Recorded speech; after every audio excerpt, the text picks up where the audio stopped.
usahakan ketika berdoa, apalagi untuk urusan yang sangat penting, sangat besar, carilah waktu yang paling mustajab. Kapan waktu mustajab itu? Banyak ya. Di antaranya yang paling tokcer, itu bahasa kita mungkin ya, adalah sepertiga malam terakhir. Berarti sebaiknya kita sholat tahajud dulu. Begitu selesai sholat tahajud, kemudian kita berdoa. Itu yang tokcer. Dalam sebuah hadis riwayat Al-Bukhari dari Abu Hurairah, Nabi bersabda, yang zilu rabbuna tabaraka wa ta'ala kullai lailatin ila sama'id dunya. Nabi bersabda, setiap malam Allah turun ke langit dunia ini. Hina yabqa thuluthul lail al-akhir, ketika sepertiga malam terakhir. Kira-kira kalau sekarang ini ya 1:30 sampai 3:30 kira-kira. Jadi sekitar 2 jam itu. Ya, itu ada saat yang luar biasa, mustajab untuk doa. Yaqulu, Allah kemudian berfirman, man yad'uni fa'astajiba, siapa pada saat itu sepertiga malam terakhir kok berdoa, akan aku kabulkan. Ini firman Allah. Mayas aludi fautiyahu, dan siapa yang minta akan aku beri. Mayastafiruni faghfirlahu, dan siapa yang minta ampun akan aku ampuni dia. Jadi sepertiga malam terakhir ini waktu yang sangat baik, sangat strategis untuk berdoa, untuk minta, bahkan minta ampun kepada Allah Subhanahu wa taala. Karena itu maka iman kalau kita membiarkan malam-malam yang sangat indah dan tinggi nilainya itu lewat begitu saja. Itu sebabnya para jamaah, seharusnya, saya katakan, seharusnya kita ini setiap malam berniat untuk bangun malam. Nanti hasilnya kok ketiduran, itu masalah kesekian. Yang penting niat dulu. Sebab dengan niat ini biasanya ada kekuatan khusus yang bisa membangunkan kita. Para jamaah, ada kisah menarik tentang ini. Kisah nyata terjadi di Saudi Arabia sekitar tahun 1975 sampai tahun 1990, 15 tahun. Pada tahun 75 itu ada sepasang muda-mudi, yang muda soleh, yang mudi solihah, sama-sama baik, menikah. Tidak lama kemudian mendapatkan keturunan, seorang putri. Kira-kira 4 tahun kemudian putrinya ini sudah mulai agak besar, sudah bisa lari, sudah senang-senangnya dilihat oleh kedua orang tua. Bapaknya kemudian mendapatkan musibah. Dalam perjalanan pulang dari tempat kerja ke rumahnya itu, si bapak ini nyetir sendiri. Tidak disangka-sangka ada masalah dengan mobil itu, lalu oleng dan kemudian terguling, terbalik. Dan yang terjadi para jamaah, si bapak ini kemudian mengalami luka yang sangat parah, terutama di bagian kepala. Saat itu para jamaah dibawa ke rumah sakit, diperiksa oleh tim dokter, dan hasilnya otaknya mengalami kerusakan 90%, sehingga koma. Nah para jamaah, ini mengawali kisah itu. Ketika bapak ini dalam keadaan koma, rupanya tidak hanya memakan waktu hitungan hari, tetapi bulan demi bulan, bahkan tahun demi tahun. Akhirnya para jamaah sampai 15 tahun bapak ini tertidur di rumah sakit dalam keadaan koma. Tentu kita bisa membayangkan bagaimana sedihnya keluarganya, bapak, istrinya, anaknya, dan keluarga besarnya.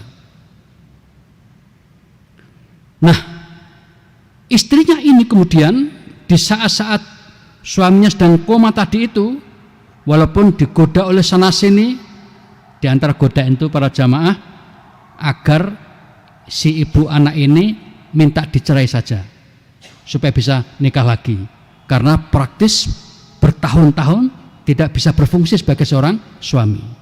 Tetapi kata ibu muda ini, tidak, sepanjang aku masih melihat ada sosok tubuh suami di atas bumi ini, aku tidak akan pernah meninggalkannya. Cinta setia yang luar biasa para jamaah. Nah, ibunya ini kemudian berdoa kepada Allah agar supaya anaknya ini dimudahkan untuk belajar agama, terutama menghafal Al-Quran. Sekitar usia 10 tahun putri tadi itu hafal Al-Quran 30 juz. Singkat cerita para jamaah, setelah tahun yang ke-15 bapaknya dalam keadaan koma ini, sang putri tadi itu usianya sudah sekitar 19 tahun. 4 tahun ketika terjadi kecelakaan, komanya 15, jadi 15 tambah 4, 19 tahun. Pada suatu saat tiba-tiba dapat ilham, sang putri ini yang sudah hafal Quran ini minta izin kepada ibunya untuk suatu malam nanti bisa mendampingi atau menjaga bapaknya di rumah sakit. Selama ini nggak pernah. Paling siang nanti pulang, malamnya tidak ada jaga, diserahkan pada perawat. Para jamaah, pada awalnya sang ibu menolak, tidak mau mengizinkan. Tapi karena sang putri ini sungguh-sungguh minta betul, seperti ada sesuatu yang mendorong dia untuk melakukan itu, akhirnya sang ibu pun tidak sanggup menolaknya. Ibunya pun kemudian mengizinkan sang putri menjaga bapak untuk menunggu di dekat ruang di mana bapaknya dalam keadaan koma di rumah sakit tahunnya ke-15 itu. Putri ini setelah sholat isya kemudian membacakan Al-Quran. Dia hafal Quran kan? Nah, kan dia juga tahu bahwa Al-Quran bisa digunakan untuk meruqyah, maka dia bacakan Quran di hadapan atau di sebelah bapaknya itu, mulai Al-Fatihah, Al-Baqarah, Al-Imran sampai capek, entah berapa juz malam itu. Kemudian sang putri ini pun mengalami kelelahan, ngantuk, dan kemudian tidur di sebelah bapaknya itu. Begitu tengah malam tiba, sekitar jam 1 atau jam 2, terbangun si putri ini. Dan para jamaah perlu diinformasikan bahwa putri ini orang yang luar biasa. Sejak umur 7 tahun sudah biasa bangun malam tahajud, otomatis nggak usah dibangunkan. Ini yang saya katakan luar biasa itu. Nah, kemudian malam itu bangun, bersuci, kemudian sholat tahajud.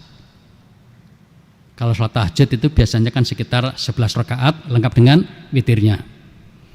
Nah, sang putri ini baru setengah, mungkin baru 6 rakaat atau berapa, tiba-tiba setelah salam itu ngantuk sekali, lalu ingin tidur sepertinya.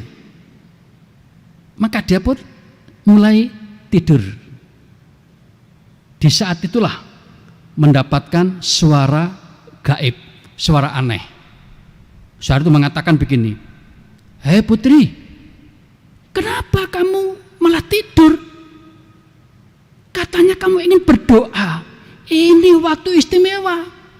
Ini seperti gangguan terakhir yang sangat istimewa untuk berdoa. Ayo bangun, jangan tidur saja, bangun." Sang putri pun kaget dengan suara gaib itu, dan akhirnya dia pun terbangun lagi, kemudian melanjutkan sholat tahajudnya itu. Para jamaah, setelah sholat tahajud selesai, kemudian si putri ini menggunakan kesempatan yang mustajab itu untuk berdoa. Kita bisa menggambarkan doanya yang disunahkan tadi adalah menghadap kiblat, mengangkat kedua tangan, dimulai dengan bacaan hamdalah, lalu baca sholawat, baru isi doa itu. Nah, para jamaah, di antara puji-pujian yang disebutkan oleh sang putri adalah mengatakan seperti ini di antaranya. Ya Allah, Engkau adalah zat yang maha kuasa atas segala-galanya. Engkau bisa berbuat apapun yang Engkau mau, yang manusia tidak mungkin bisa.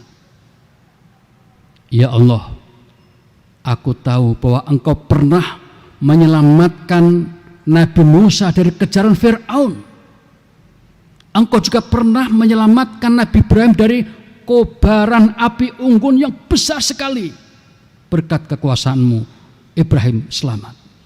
Ya Allah, Engkau juga pernah menyelamatkan Nabi Yakub dari matanya yang buta.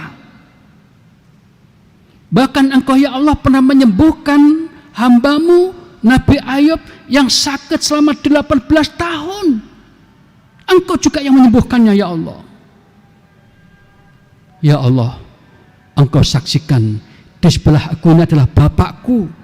Bapakku yang telah tidur selama 15 tahun dalam keadaan koma, tidak sadar. Ya Allah, memang banyak orang mengatakan, bahkan dokter juga mengatakan untuk bapakku ini katanya tidak mungkin sembuh ya Allah. Tapi aku tetap yakin ya Allah bahwa walaupun seluruh dunia mengatakan bapakku tidak sembuh, jika Engkau mau bapakku bisa sembuh.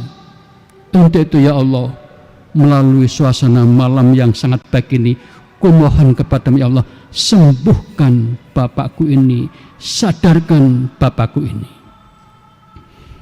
Para jamaah, doa itu tadi diungkapkan dengan penuh kesungguhan, kekhusyuan, dan disertai dengan derayan air mata, menangis. Tidak lama kemudian para jamaah, si putri ini mengantuk lalu tertidur di sebelah bapaknya itu. Nah, setelah dia tidur tadi itu para jamaah tiba-tiba mendengar suara aneh. Suara mengatakan begini, siapa ini? Siapa ini? Kemudian sang putri mengangkat kepalanya, melihat ke kanan tidak ada orang, ke kiri tidak ada orang. Mungkin dia menganggap wah itu mungkin mimpi saja itu. Lalu dia mengantuk lagi, tertidur lagi. Lagi muncul suara itu, siapa ini? Siapa ini? Para jamaah setelah menyaksikan, memperhatikan dengan betul-betul, ternyata yang bersuara siapa ini adalah bapaknya sendiri. Allahu Akbar. Ternyata doa sang putri ini dikabulkan oleh Allah Subhanahu wa taala. Bapaknya jadi sadar. Dan ada peristiwa yang agak lucu saat itu para jamaah. Si bapak ini mengatakan, siapa ini? Kau ini gadis siapa ini? Kau tidak halal bagiku. Pergi sana, jangan di sini. Sang putri mengatakan, Bapak, aku ini putrimu. Aku ini putrimu. Para jamaah, bisa kita bayangkan. Dulu kenalnya masih usia 4 tahun. Saat terjadi dan terakhir ini sudah 19 tahun. Pantas tidak kenal siapa itu sang putri ini. Akhirnya bapaknya pun menyadari bahwa itu adalah putrinya. Dan putri ini saking gembiranya lari mencari pusat informasi dan juga menanyakan di mana keberadaan dokter-dokter. Dan akhirnya pagi harinya si bapak diperiksa dengan cermat dan memang saat itu sudah benar-benar mulai sadar dengan izin Allah Subhanahu wa taala. Para jamaah, yang kita ambil pelajaran dari peristiwa ini adalah bahwa pertama, berdoa hendaknya sesuai dengan prosedur atau adab atau etika yang diajarkan oleh Rasulullah. Dan kemudian yang kedua, usahakan ketika kita ingin sesuatu yang besar itu, berdoalah di saat-saat yang mustajab. Di antaranya adalah pada sepertiga malam yang terakhir.